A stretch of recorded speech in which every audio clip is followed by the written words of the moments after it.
Le Dieu des cas désespérés. Bien-aimés dans le Seigneur, j'aimerais commencer par faire certaines affirmations que lorsque Dieu nous a dit que 2024 était l'année du ciel ouvert, Dieu ne s'est pas trompé. Simplement, la manière dont tu as abordé le ciel ouvert n'était pas la manière dont Dieu l'abordait. Mais lorsque Dieu a dit que 2024 est l'année du ciel ouvert, Dieu ne s'est pas trompé. Dieu savait ce qu'il disait. La Bible nous dit dans Hébreux chapitre 6, le verset 18, qu'il est impossible que Dieu mente. Donc lorsque on arrive dans une situation où il semble que les choses auxquelles je m'attendais ne semblent ne pas se manifester, la faute n'est pas du côté de Dieu. Souvent, il faut regarder du côté de l'homme, car Dieu n'est pas un homme pour mentir, ni le fils d'un homme pour se repentir. Nombre, chapitre 23, le verset 19. Dieu n'est pas un homme pour mentir. Ce qu'il dit, il l'accomplit. Il est capable de l'accomplir. Dieu ne peut pas te faire une promesse qu'il n'est pas capable d'accomplir. Il est le Dieu capable d'accomplir sa promesse. Dieu ne ment pas. Première vérité que tu dois souligner, Dieu ne ment pas. Deuxième vérité que tu dois souligner, Dieu ne rate jamais sa cible. Troisième vérité, Dieu est capable d'accomplir sa promesse. Il a les ressources nécessaires pour accomplir sa promesse. Est-ce que quelqu'un le reçoit ce matin? Est-ce que quelqu'un le reçoit ce matin? Alors que nous sommes en train de regarder la fin de l'année en train de se pointer devant nous, certaines personnes sont agitées au-dedans d'eux, certaines personnes se demandent, mais qu'est-ce qui s'est passé? Je n'ai pas vu la main de Dieu, c'est tout à fait normal. Mais j'aimerais te rassurer que c'était la même chose au temps d'Élie, au temps de la veuve de Sarepta, où elle n'avait rien qui la qualifiait pour le surnaturel de Dieu. Son mari, ou l'homme qui lui a fait l'enfant, eh bien l'homme était décédé. Elle n'habitait pas en Israël. Car là où la veuve de Sarepta habitait à Sidon, c'est de là que venait Jézabel. Donc rien ne préfigure que cette femme vivra le surnaturel de Dieu. Alors que tu es en train de regarder l'année arrivée vers la fin, il n'y a rien qui présage que quelque chose de bon va t'arriver. Il n'y a rien qui présage que quelque chose de grand va t'arriver. Mais Dieu est le Dieu des surprises. Attends-toi à une surprise de Dieu.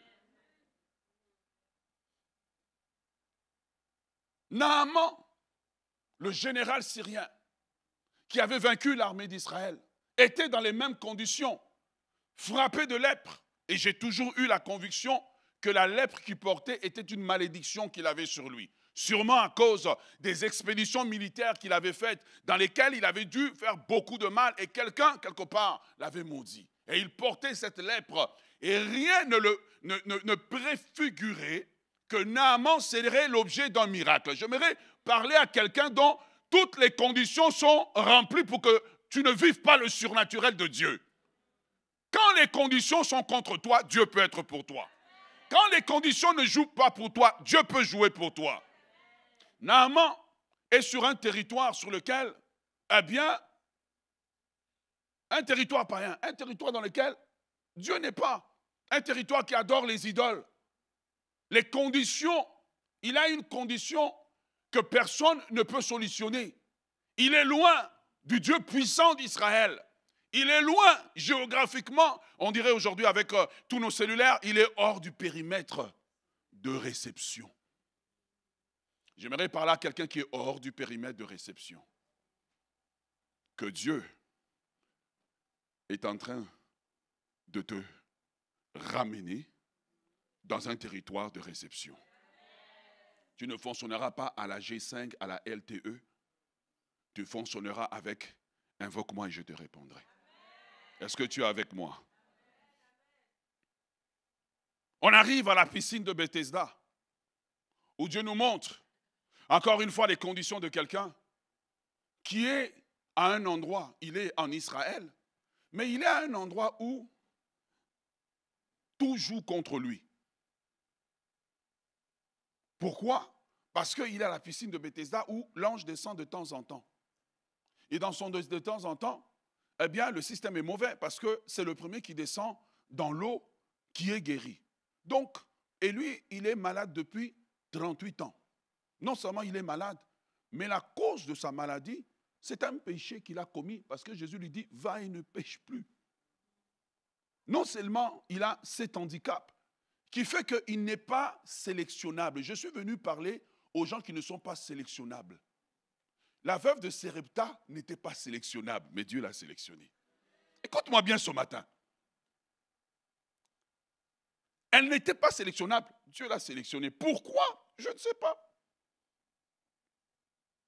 Regardons, Naaman, il n'était pas sélectionnable. Il y a une chose, si moi j'étais Élisée, Naaman vient chercher la guérison, je dirais comme beaucoup de gens, turn the fire you. Que la foudre te frappe, toi qui as attaqué notre armée, toi qui as fait du mal, il n'était pas sélectionnable. À la piscine de Bethesda, l'aveugle n'était pas sélectionnable, le paralytique n'était pas sélectionnable. Il est là à cause d'un péché. D'autres, au moins, c'est une maladie qui est venue comme ça. Lui, il a péché. 38 ans qu'il est là. Même s'il veut faire par ses propres forces, tout joue contre lui. J'aimerais parler aux gens qui ne sont pas sélectionnables. Tu as commis des erreurs dans la vie. Tu as pris des décisions qui ne faisaient pas de sens. Et aujourd'hui, tu es là assis tranquillement. Et tu dis, moi, je suis maintenant quelqu'un qui va juste accompagner les autres. J'aimerais te dire que Dieu, ce matin, est venu sélectionner ceux qui ne sont pas sélectionnables. J'aimerais te dire que Dieu ne t'appelle pas à jouer dans la division 3 du royaume de Dieu. Dans la division 4 du royaume de Dieu, Dieu t'appelle à jouer dans la ligue majeure.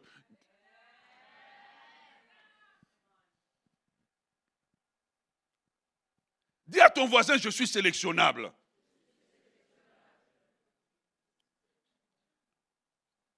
Dans 3 histoires, on voit 3 personnes dont tout joue contre eux.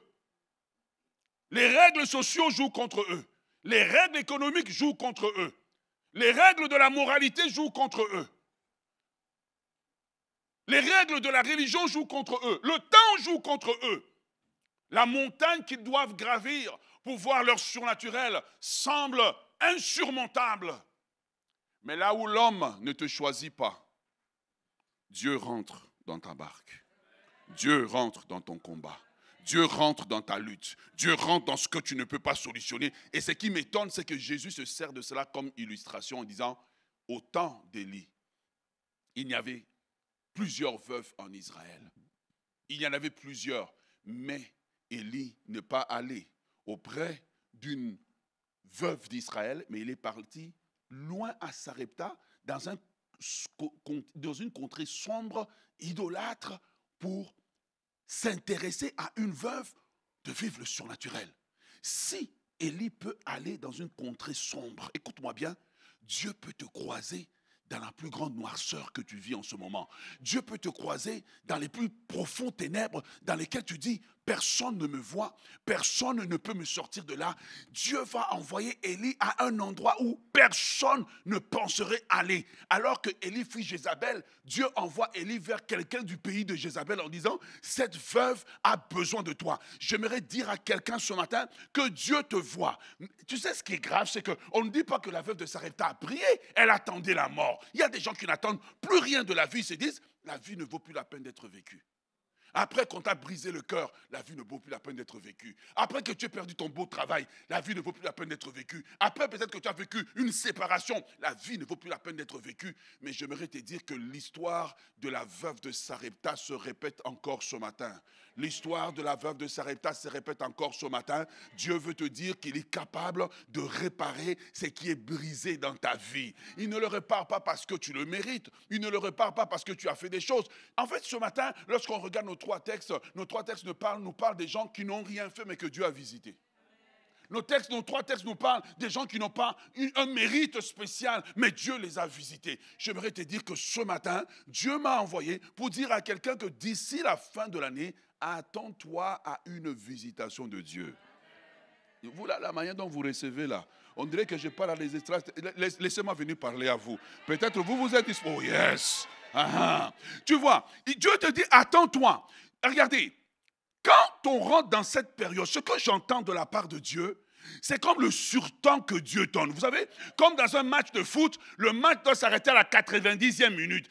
Tu vois la veuve de Sarepta, elle est à la 90e minute de sa vie. Elle se dit, nous allons manger, nous allons mourir. Dieu dit non, il y a une prolongation. J'aimerais parler à quelqu'un à qui Dieu dit, il y a une prolongation. Il y a une prolongation. Une prolongation est une période de grâce. Une prolongation est une période de grâce dans laquelle Dieu dit, je t'accorde cette prolongation. J'étends les temps qui me permettent d'opérer dans ta vie une restauration à laquelle tu ne t'attendais pas. Si tu le reçois, acclame le Seigneur très très fort. Ah, je dis acclame le Seigneur très très fort. Reçois-le de la part de Dieu. Reçois-le de la part de Dieu, car la Bible nous dit que ce n'est ni par la force, ni par la puissance, mais par mon esprit, dit l'Éternel, je te choisis. Et Jésus utilise cet exemple pour nous enseigner que parfois Dieu ne nous choisit pas parce que nous avons jeûné, parce que nous avons prié. Oui, c'est bien qu'on arrive à la fin de l'année. Il y en a qui se disent, nous allons finir 2021 en force, nous allons jeûner, nous allons prier. Mais j'aimerais vous annoncer que ce n'est pas à cause du jeûne, ce n'est pas à cause de la prière, mais c'est à cause de la grâce de Dieu, c'est à cause de la bonté de Dieu, c'est à cause de la fidélité de Dieu, c'est à cause de l'amour de Dieu que Dieu prend les inqualifiés et les qualifie, que Dieu prend les accidentés et les qualifie, que Dieu prend les débauchés et il les qualifie, que Dieu prend ceux qui sont découragés et il les qualifie, que Dieu prend ceux qui ont peur et il les qualifie, que Dieu prend ceux que la société a rejetés et il les qualifie. Et Dieu dit à Élie, je sais que tu as tes problèmes, mais j'ai un problème plus grand, j'ai une veuve à Sarepta qui a besoin de vivre le surnaturel de Dieu. Dans sa vie, Dieu dit, j'ai déclenché un temps additionnel. Dans sa vie, j'ai mis une prolongation. Je ne sais pas qu'est-ce que le mot prolongation veut dire pour toi. Je ne sais pas qu'est-ce que le mot prolongation veut dire pour ton voisin. Peut-être que toi, on t'a donné un diagnostic, on t'a dit, il te reste 3 mois à vivre avec le cancer dans ton corps. Dieu dit, comme pour Ézéchias, je t'accorde 15 ans. Je t'accorde 15 ans. Je t'accorde 15 ans. Je t'accorde 15 ans. Je t'accorde 15 ans. Oh yes, oh yes, oh yes. J'aimerais te dire ce matin, je ne sais pas qu'est-ce que tu vis, mais le diable est un menteur. Le diable est un menteur. La parole de Dieu est la vérité. Le diagnostic de la société sur la veuve de Sarepta était que tu n'as pas de mari, tu n'as pas d'emploi, tu n'as pas de mari, tu n'as pas d'emploi, tu n'as pas les économies, donc, conclusion, tu meurs. Quand Dieu donne le temps de prolongation, Dieu dit, tu n'as pas d'argent, tu n'as pas de mari, tu n'as pas d'emploi, mais tu as moi. Quand tu as moi, tu as tout. Quand tu as moi, tu as tout. Je suis la source de tout, la source intarissable. Je suis la source, à partir de tout, je crée. Quand tu as Dieu, quand Dieu rentre dans ton temps de prolongation, c'est mieux que quand tu as Suarez. Quand Dieu rentre dans ton temps de prolongation, c'est mieux que quand tu as Roger Mila. Quand Dieu rentre dans ton temps de prolongation, c'est mieux que quand tu as Didier Drogba. Quand Dieu rentre dans ton temps de prolongation, c'est certain que le but va être marqué. C'est certain que la délivrance va arriver. Je ne sais pas à qui Dieu m'envoie ce matin, mais comme sur Élie, Dieu a envoyé Élie. Dieu ne m'a pas envoyé à tout le monde ce matin, mais Dieu m'a envoyé ce matin vers quelqu'un qui est comme la veuve de Sarepta, dont le secours des hommes ne peut plus arriver et qui dit, je lève les yeux vers les montagnes, d'où me viendra le secours? Le secours me vient de l'Éternel, qui a fait les cieux et la terre. Quelqu'un qui dit, oh Dieu, visite-moi, visite ma vie, impacte ma vie, transforme ma vie. Quelqu'un qui dit à Dieu, j'ai besoin d'un temps de prolongation, que je ne meure pas sans avoir vu mes enfants vivre, que je ne meure pas sans avoir vu mes petits-enfants, que je ne meure pas sans avoir vu mes petits-enfants. Et la Bible qui dit que Dieu a accordé à Job un temps de prolongation. Dieu accorde à quelqu'un ce matin un temps de prolongation. Dieu accorde à quelqu'un ce matin un temps de prolongation. Dieu accorde à quelqu'un qui est condamné un temps de prolongation. Ézéchias est condamné. Dieu dit, je rentre dans ton combat. Je t'accorde un temps de prolongation. Oh yes, Lazare est mort dans le tombeau depuis 3 jours. Dieu dit, même dans la mort, je rentre dans la mort. Et Dieu dit, je ne veux pas rentrer, je me respecte, j'envoie juste ma parole. Comment un mort peut entendre? Il est mort, mais il entend. Si Lazare peut entendre la voix de Dieu, quand tout est pourri, je crois que tes oreilles peuvent entendre que ce message n'est pas un message ordinaire. Ce message n'est pas un message ordinaire. Il vient avec la puissance de Dieu pour te dire qu'un temps de prolongation t'a été accordé. Tu ne mourras pas, tu ne finiras pas comme les hommes ont calculé. Non! Tu dis que tu n'as rien, Dieu dit tu n'as besoin de rien, tu as besoin de moi. Dieu dit, tu n'as besoin de rien, tu as besoin de moi. Qui a calculé ta chute? Qui a calculé ta fin? Qui a calculé que tu ne vas pas traverser l'année? Qui a calculé que tu finiras comme ils ont calculé? Les calculs des hommes ne sont pas les calculs de Dieu. La veuve de Sarepta, quand elle fait son calcul, elle finit par une conclusion, je mourrai. Dieu rentre dans la prolongation, il dit, Dieu fait tous les calculs, il dit, tu ne peux pas mourir parce que moi qui suis avec toi, je possède la vie éternelle et je donne la vie à qui je veux. Qu'est-ce qui a été dit sur ta vie? Qu'est-ce qui a été dit? C'est le même calcul de Naaman le Syrien. Il dit qu'il n'y a pas de cure pour mon problème. Il n'y a pas de cure pour ma maladie. Écoute-moi, je vois quelqu'un dans mon esprit pendant que je parle. Je vois comme une colonne vertébrale en train de se redresser. Quelque chose qui était brisé, quelque chose qui était courbé. Dans ta vie en train de se redresser. Dieu est en train de visiter pendant que je suis en train de parler là. Dieu t'accorde une prolongation. Il est le Dieu des cas désespérés. Il est le Dieu qui entend les prières qui ne sont pas dites avec des mots. Il est le Dieu qui entend des prières. Il est le Dieu qui entend les prières dans la salle de bain. Il est le Dieu qui entend les gens qui sont comme Jonas, tellement enfoncés dans ton problème que tu es sous l'eau, tu es enfoncé en bas. Tu ne peux pas, quand tu cries, personne ne t'entend. Dieu entend les soupirs que tu as pendant ton sommeil. Et Dieu dit, je t'accorde ce matin, je suis venu accorder à quelqu'un qui ne le mérite pas, selon les plans des hommes, selon les projets des hommes, je suis venu accorder un temps de prolongation. Le congédiement qu'on a décidé sur toi ne va pas arriver, car un temps de grâce a été décidé par le ciel, un temps de grâce a été décidé par le ciel et Dieu va intervenir dans ta situation. Je sais que tu regardes aujourd'hui, tu dis, oh mais il existe telle loi qui a été votée. La loi a été votée pour les autres, pas pour toi. Le Dieu de la prolongation. Le Dieu de la prolongation. Je prie que Dieu soit pour toi le Dieu de la prolongation. Je prie que Dieu soit pour toi le Dieu de la prolongation. Je prie que Dieu soit pour toi le Dieu de la prolongation. Je prie que Dieu soit pour toi le Dieu de la prolongation. Qu'il prolonge tes jours, qu'il prolonge tes finances. Que le surnaturel de Dieu soit ton partage. Que le surnaturel de Dieu soit ton partage. Que le surnaturel de Dieu soit ton partage. Que pendant que tu lèves les mains, l'ange de Dieu qui est en ce lieu te touche. L'ange de Dieu qui est en ce lieu te visite. L'ange de Dieu qui est en ce lieu te visite. Oh, je sais, on est habitué au message. 3 points. Dieu ne m'envoie pas avec 3 points, il m'envoie avec 1 point.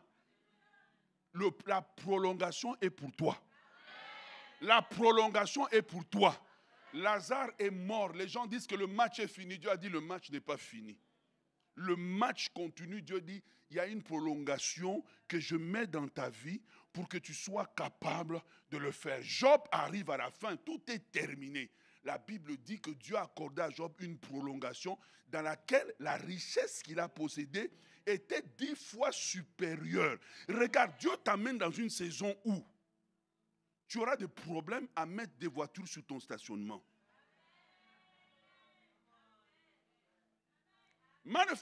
Écoute-moi, je te parle, tu commenceras à te plaindre et à chercher quelqu'un à qui donner une voiture. La dimension sera tellement grande. Écoute-moi, je sais. Écoute, quand Dieu me disait ces choses, moi aussi je ne croyais pas. Quand Dieu me disait, ce que j'emmène dans ta vie là, je ne croyais pas. Jusqu'à ce que je commence à voir la main de Dieu agir. Dieu est en train de te dire, ce n'est pas encore fini. Dieu est en train de te dire, ne te suicide pas, ce n'est pas encore fini. Dieu est en train de dire à quelqu'un, enlève la condamnation. La veuve de Sarepta s'est condamnée à la mort, Dieu l'a condamnée à la vie. Oh yes, oh yes.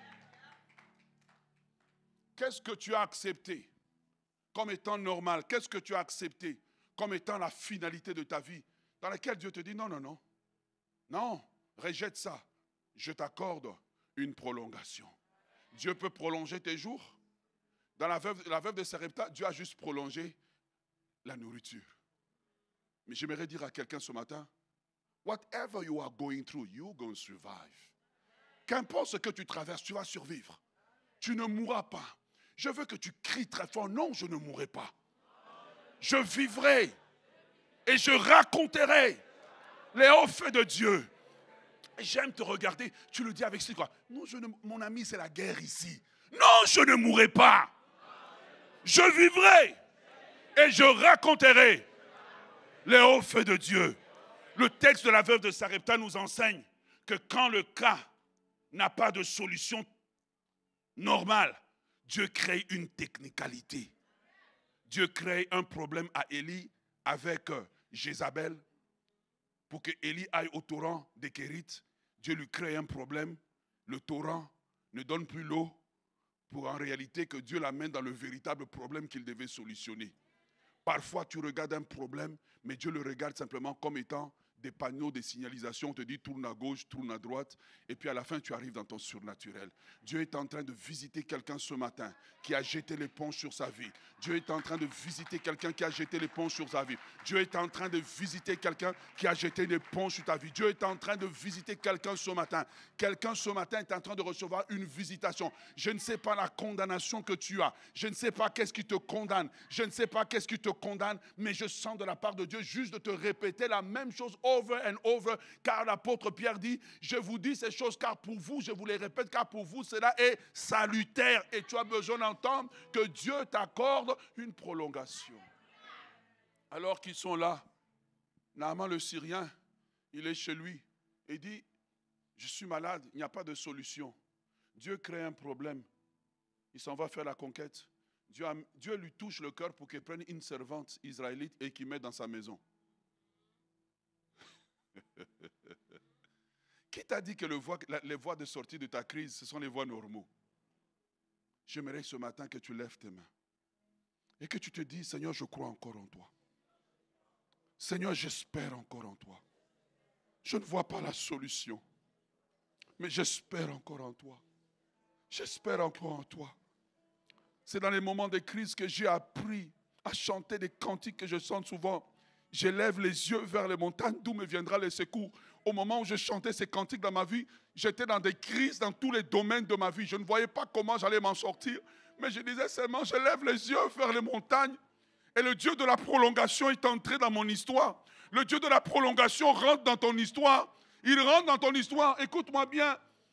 Lorsque tu regardes la parole de Dieu, tu vas voir que Pierre a péché toute la nuit. Il n'a rien attrapé. Mais le matin, Jésus rentre dans la barque et accorde une prolongation. Quand Jésus accorde la prolongation, Pierre attrape plus de poissons qu'il n'a pêché toute la nuit. La deuxième partie de ta vie sera la partie du surnaturel. La deuxième partie de ta vie sera la partie du surnaturel. La deuxième partie de ta vie sera la partie d'abondance. Si la première partie de ta vie a été la partie où tu as souffert, tu as avancé par tes efforts, Dieu rentre dans ta barque. Et lorsque Dieu rentre dans la barque de ta vie, il rentre dans la méthode d'accélération. Accélération divine. Reçois ton accélération divine.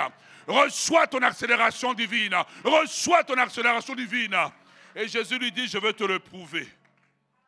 Jésus lui dit, allez en pleine eau. Jetez le filet. Et Pierre lui dit, sur ta parole, pas sur ma connaissance, pas sur mon expérience, pas sur ma capacité de connaître le lac, mais sur ta parole. Pourquoi sur ta parole? Parce qu'il se souvient qu'au commencement, la terre était informe et vide. Et Dieu dit que la mer produise. Donc il a besoin de se baser sur la parole qui a tout créé. J'aimerais dire à quelqu'un, tu as besoin, d'ici la fin de l'année, de t'asseoir avec ta parole et de la lire et de croire ce qu'elle dit. La prolongation est pour ceux qui prennent Dieu au mot. La prolongation est pour ceux qui prennent Dieu au mot. Oh yes, la prolongation est pour ceux qui vont prendre la parole et qui disent que Seigneur, ta parole dit, je suis l'Éternel qui te guérit. Je prends ta parole comme un médicament. Ta parole me dit, Seigneur, elle dit, vous servirez l'Éternel et il vous bénira. Seigneur, regarde comment je t'ai servi. Seigneur, je reçois ta bénédiction, même si je ne vois rien, même si je ne sens rien. La prolongation est pour les gens qui disent, sur la parole que j'ai entendue, je base mes actions. Sur la parole que j'ai entendue, je base ma foi. Sur la parole que j'ai entendue, je base mon espérance. Sur la parole, pas sur mes circonstances, mais sur ma parole. C'est ça que la veuve de Sarepta a fait. Élie lui demande, donne-moi la nourriture. Il dit non, il ne reste que pour moi et mon enfant. Élie dit non, ainsi parle l'Éternel. La veuve dit sur ta parole. Le changement a été lorsqu'elle a dit sur la parole que j'ai entendue. Le danger, pourquoi les gens ne voient pas le surnaturel? C'est parce que la Bible nous dit dans Hébreux que la parole qu'ils ont entendue ne leur servit de rien. C'est-à-dire qu'ils sont dans l'église, ils tapent les mains. Aussitôt qu'ils sortent, ils vivent leur vie comme ils étaient avant. Ce matin, je suis venu spécialement te dire que Dieu te dit, il est en mode prolongation.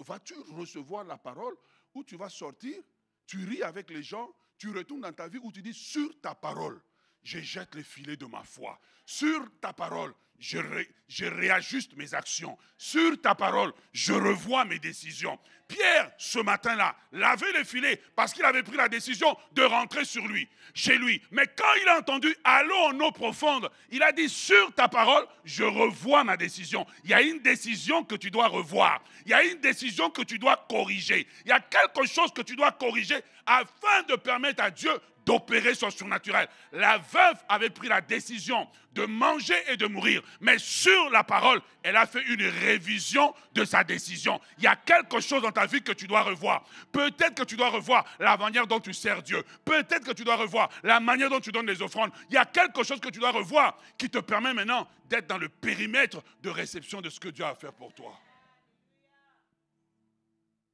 Il y a une prolongation que Dieu t'accorde. Le Dieu de cas désespérés, c'est le Dieu de prolongation. Dieu croise Moïse. Moïse se tient devant la mer Rouge. Les Égyptiens le pressent en arrière. Moïse et le peuple panique. Il dit c'est fini. Dieu cause une prolongation. Dieu envoie l'ange. L'ange se tient entre les Égyptiens et puis Israël toute la nuit. Il dit à Moïse, voici la prolongation. Il dit maintenant à Moïse, maintenant que je t'ai accordé la prolongation, fais ta part. Dis à quelqu'un, fais ta part. Ah, dis-lui avec la vie, fais ta part. Dis-lui avec la vie, fais ta part. Pendant la nuit, l'ange bloque. Si Moïse ne fait rien, au matin, il est mort. Moïse lève les mains. Il lève les mains sur la mer Rouge.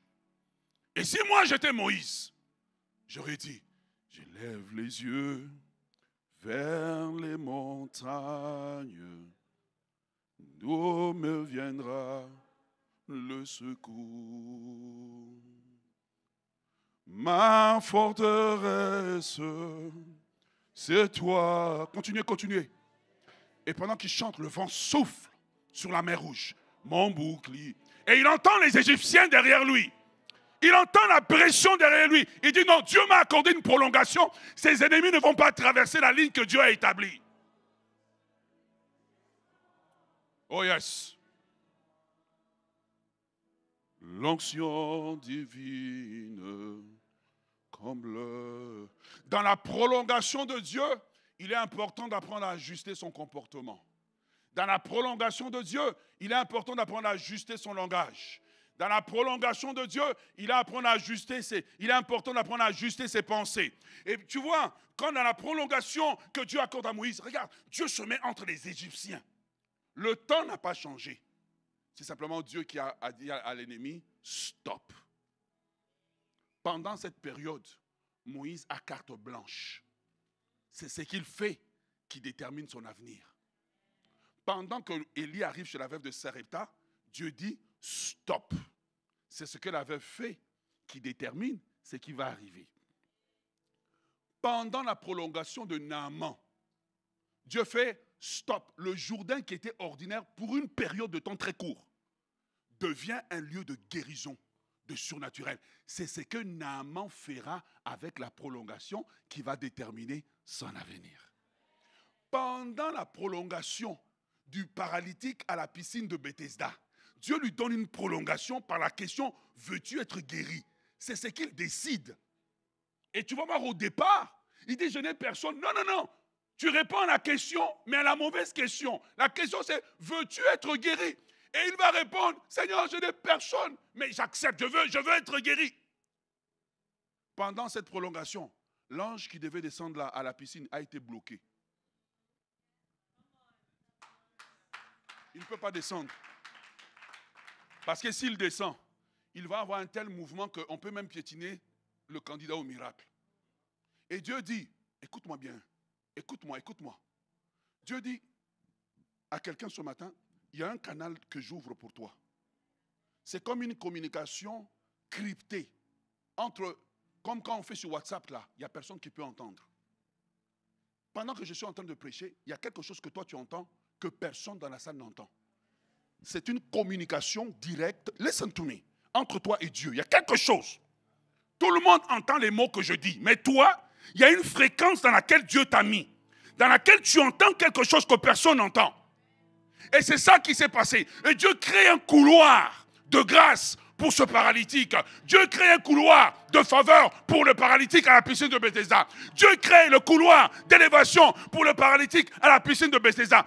Mais tu vois les couloirs de Dieu, le couloir qui crée le virage, le couloir de la prolongation de Dieu ne dure pas longtemps. Pendant que le couloir est ouvert, il faut agir. Pendant que le couloir est ouvert, il faut poser une action. Pendant que le couloir est ouvert, il faut être en action. Il ne faut pas être distrait.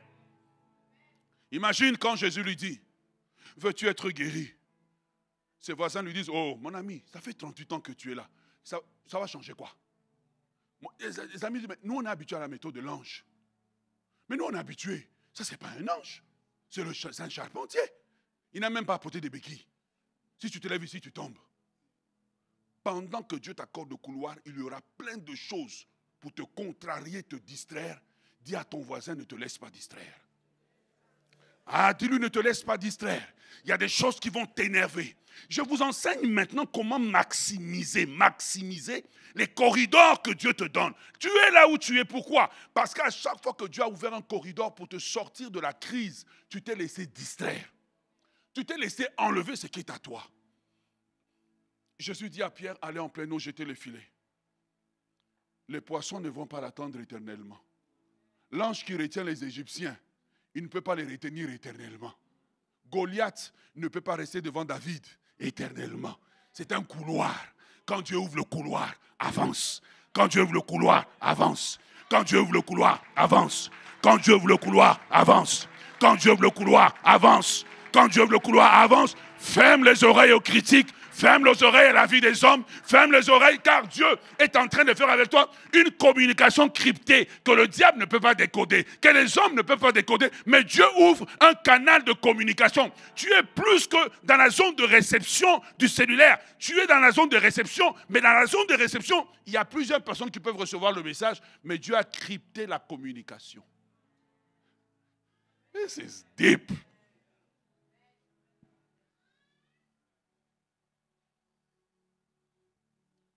Mes yeux ont vu l'agneau, le Seigneur sur son trône, il règne pour toujours. Ésaïe chapitre 6, le roi Osias meurt, Dieu ouvre à Ésaïe un couloir crypté de communication pour qu'il voie ce qui se passe. Et il dit l'année de la mort du roi Osias, alors que la nation est en crise, alors que la famille pleure, il dit, je vis le Seigneur assis sur son trône. Je prie ce matin que Dieu te donne une communication cryptée, que dans ta condition où ton roi Osias est mort, où ceux sur lesquels tu comptais semblent être morts, détruits, tu es capable de dire, mes yeux ont vu l'agneau, le Seigneur sur son trône. Car mes yeux ont vu l'agneau. Tu vois ce que les hommes ne voient pas. Le Seigneur sur. Car mes yeux ont vu l'agneau. Le Seigneur sur. Car mes yeux. Le Seigneur. Chaque couloir de prolongation qui ouvre a besoin d'un homme qui s'aligne avec ce que Dieu va faire.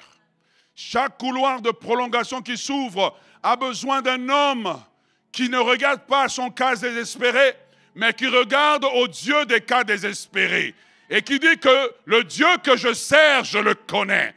Le Dieu que je sers est capable de récupérer le temps que j'ai perdu. Il est capable de me faire récupérer les années que j'ai perdues. Ce n'est pas parce que les hommes t'ont condamné que Dieu t'a condamné. Ce n'est pas parce que les hommes t'ont abandonné que Dieu t'a abandonné. J'aimerais dire à quelqu'un, dans la crise que tu vis, Jésus rentre dans ta barque. Dans la crise que tu vis, Jésus vient à ta rencontre. Dans la crise que tu vis, Dieu est avec toi. Dieu rentre dans ta barque.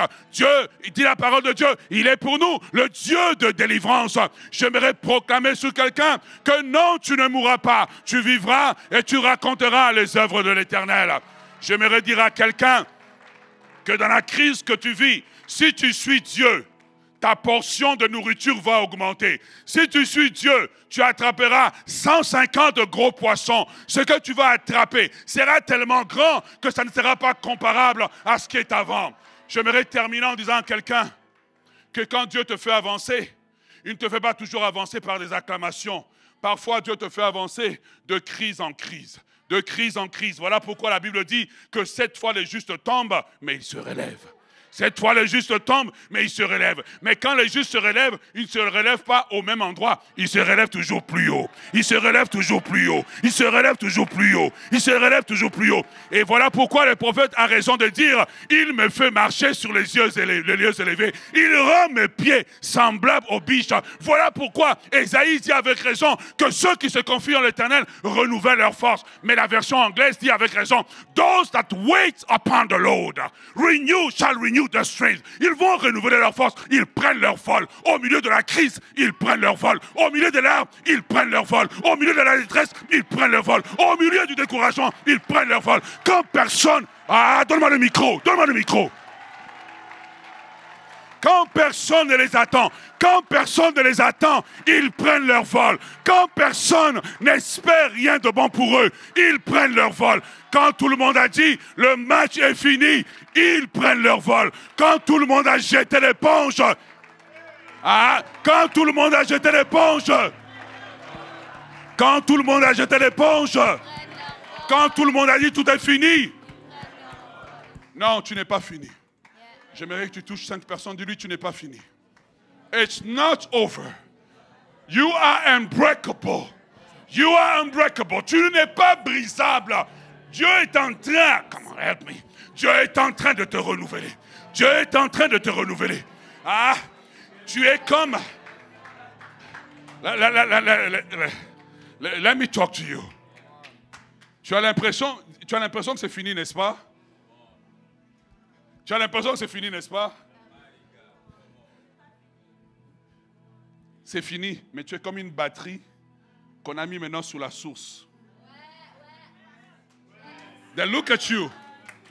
You look empty, but you are charging. And you come back stronger. Ils te regardent, tu as l'air vide. Mais pendant que tu es connecté au Dieu dont Ésaïe dit, ceux qui se confient en l'Éternel renouvellent leur force. Mambrosuka. Dont le psalmiste dit, heureux ceux qui se confient en l'Éternel. Car ils trouvent dans leur cœur. Mettez-moi le texte. Il dit que quand ils traversent la vallée de Baca, ils la transforment en un lieu plein de sources. Pourquoi? Parce qu'ils sont connectés à la source. Ce que le diable veut faire, c'est briser la communication cryptée entre toi et Dieu. Mais Dieu te dit, je ne te lâche pas, je te tiens par ma main.